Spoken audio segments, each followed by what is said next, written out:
Hi everybody, it's Sarah Cray with Let's Make Art, and welcome to day 7 of our 12 days of giveaway. Over these 12 days, we're highlighting small businesses, other artists, or just some supplies that I love to use and that I'm excited to share with you.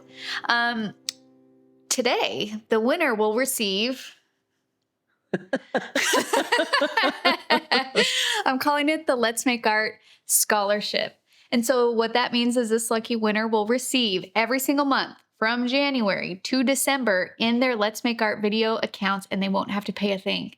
It's just a thank you for supporting us, and we wanted to give back. Okay? Okay. We're supporting our own small business. Okay, so drum roll, please, of who that lucky winner is. All right. The winner of the 1-year paid Let's Make Art subscription is Lisa Vencelet. Lisa, congratulations. Wait, how's Lisa spelled? Leisa. Oh, okay.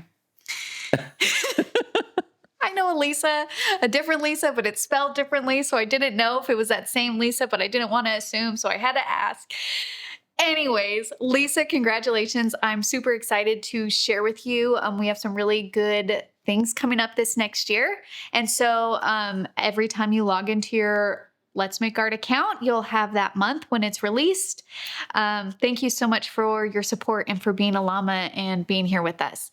If you guys are curious how we are choosing winners, essentially we're just looking at people that have purchased from us over this last year and randomly selecting. Okay, so if you want a chance to win, all you have to do is purchase something. You can throw your hat in the ring. And of course, if you have purchased multiple things, then you have a higher chance of winning because your name shows up there more than once. Does that make sense? Perfect.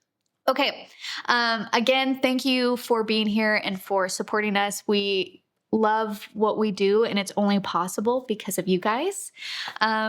Lisa, congratulations. We'll reach out to make sure we have your correct My Videos information, and we'll see you guys for our next giveaway winner day.